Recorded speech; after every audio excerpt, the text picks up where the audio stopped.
오늘 하나님 말씀은 창세기 14장 1절부터 24절 말씀입니다. 오늘 하나님 말씀은 창세기 14장 1절부터 24절 말씀입니다. 함께 읽도록 하겠습니다.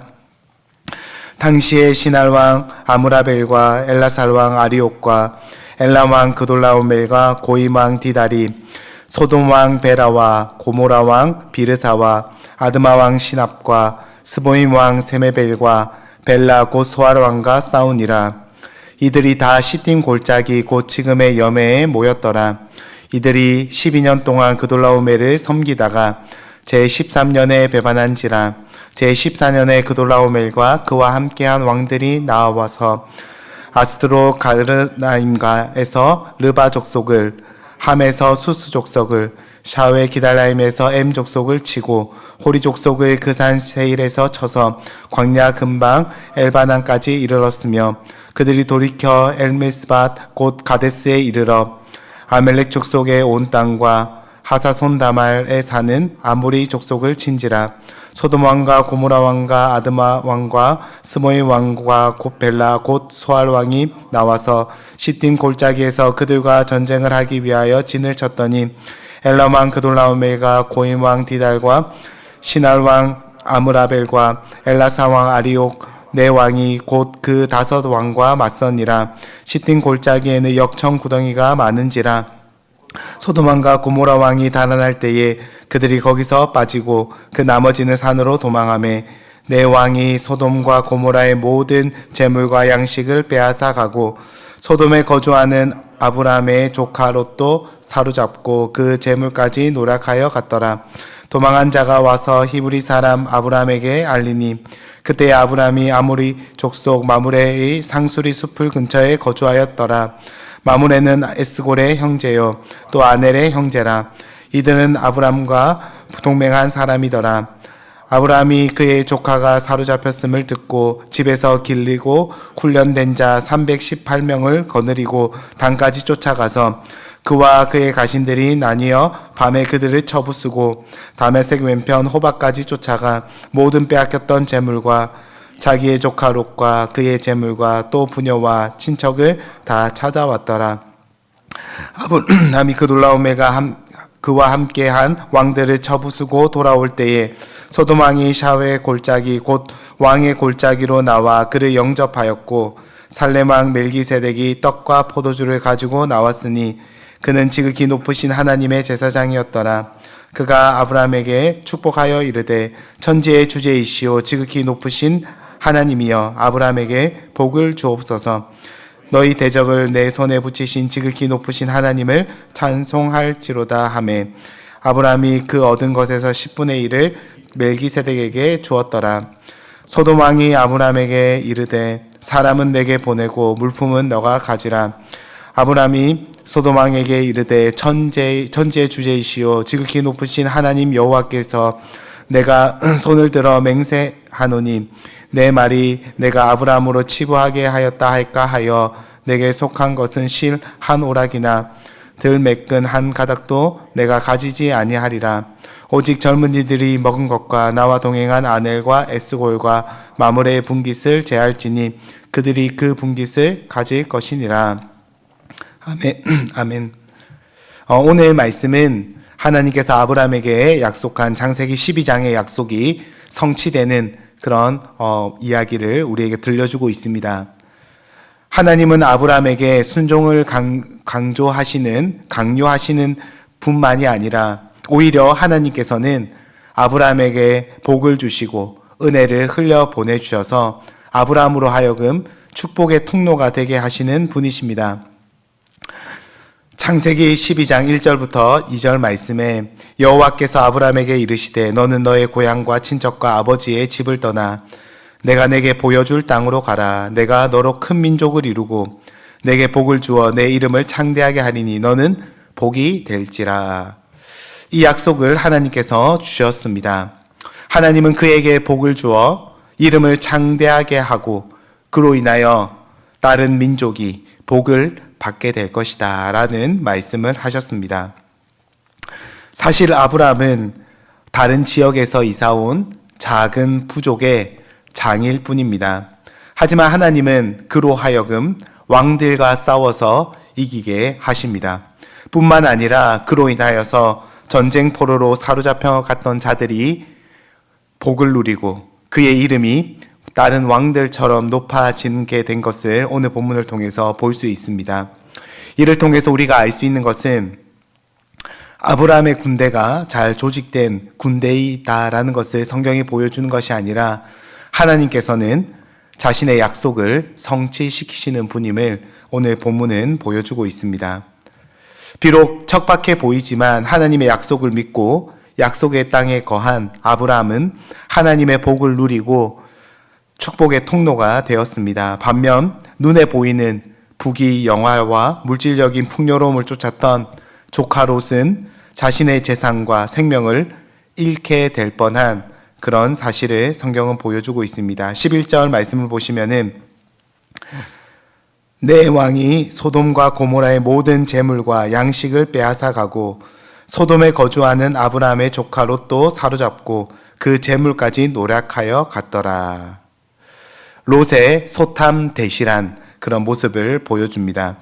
약속의 땅을 버리고 세상의 금은보화를 쫓았던 자의 결국이 무엇인지를 보여줍니다. 오늘날도 다르지 않습니다. 하나님께서 약속하신 땅과 하나님과 동행하는 삶은 때로는 척박해 보이고 불행해 보일 때가 많이 있습니다. 반면에 세상의 부귀영화를 쫓아 살아가는 삶은 너무나 화려해 보이고 행복해 보입니다. 그래서 척박한 약속의 땅을 버리고 부유하고 화려한 세상의 땅을 차지하기 위해서 많은 사람들이 살아갑니다. 하지만 오늘 말씀은 그 길의 결국은 세상의 포로가 되는 것임을 기억하라 라고 하나님께서 말씀하십니다. 참된 복과 은혜를 누리는 길은 겸손히 내 하나님과 동행하는 것임을 기억하라 우리에게 말씀하십니다. 그렇게 롯이 전쟁 포로로 사로잡혀 갔는데 하나님께서는 그 롯을 잊지 않았습니다. 아브라함은 조카 롯이 전쟁 포로로 붙잡혀 갔다라는 소식을 듣고 그 집에서 태어나 훈련시킨 사병 318명을 데리고 밤을 새워서 단까지 쫓아가게 됩니다. 그리고 멀리 다마스커스 일대까지 올라가서 왕들의 군대를 격파시키고 롯을 비롯한 전쟁 포로들과 그들이 약탈한 재물들을 빼앗아 왔다라고 성경은 우리에게 말해주고 있습니다. 그리고 전쟁에 승리한 아브라함은 바로 소돔과 고모라로 돌아가지 않고 멜기세덱을 먼저 찾아가 하나님께 제물을 바치고 그에게 복을 받는 것을 볼 수 있습니다.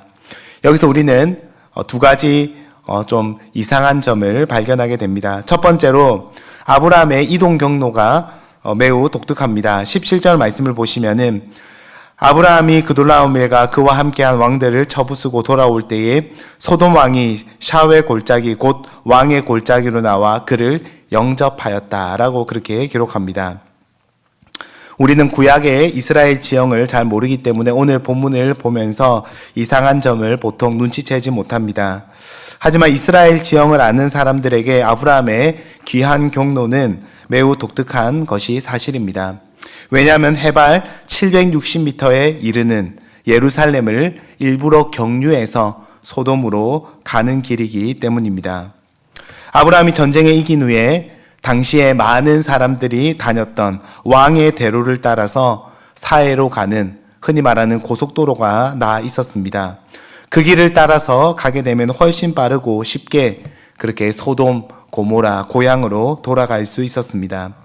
하지만 아브라함은 예루살렘 쪽을 거쳐가는 산악 지형을 거쳐가는 그 길을 선택하였습니다.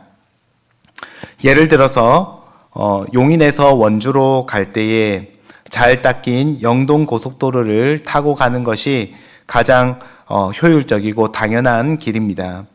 하지만 예를 들어서 석성산을 넘어서 산맥을 따라가는 것은 너무나 힘들고 비효율적인 길이다라고 할 수 있습니다. 특히 예루살렘은 석성산보다도 훨씬 더 높은 해발 760m에 이르는 매우 험준한 산이었습니다.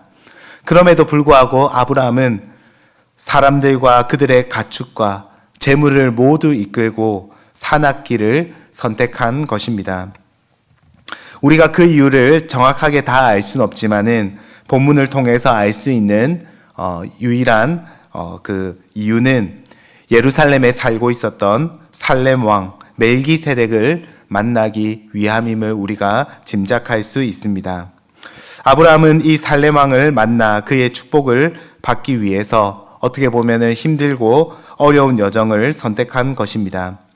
왜냐하면 아브라함은 누구보다도 이번 승리가 나의 힘과 군대에 의한 승리가 아니라 하나님의 은혜이며 복임을 누구보다 알고 있었기 때문에 멜기세덱을 찾아간 것입니다. 그리고 그를 찾아가 하나님께 감사의 제사를 드리고 있습니다. 여기서 우리는 두 번째 또 이상한 점을 발견하게 됩니다. 두 번째로 성경 전체에서 가장 미스테리한 그런 인물을 우리 아브라함이 만나고 있습니다. 바로 살렘 왕 멜기세덱이 바로 그 사람입니다.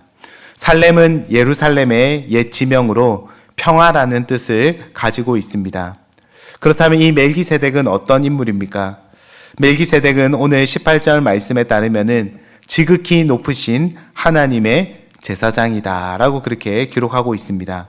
그리고 이 멜기세덱이라는 이름의 뜻은 나의 왕은 의롭다 라는 뜻을 가지고 있습니다.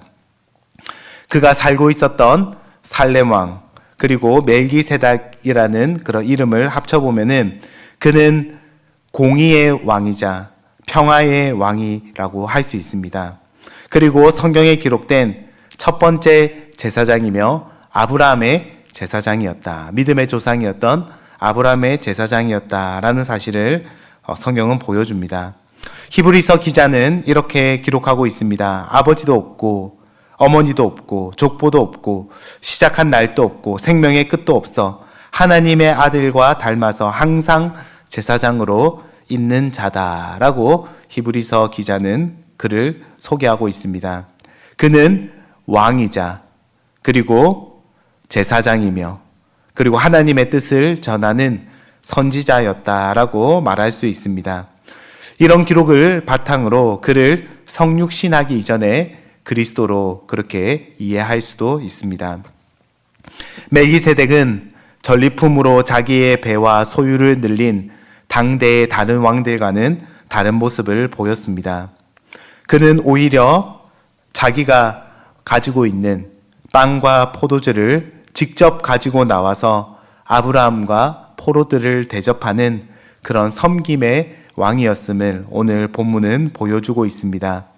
그런 살렘 왕, 평화의 왕, 멜기세덱의 모습은 마치 성찬을 베푸시는 예수님의 모습을 떠올리게도 합니다. 아브라함은 그를 통하여서만이 참된 평화와 정의가 세워짐을 믿었기 때문에 그를 찾아온 것입니다.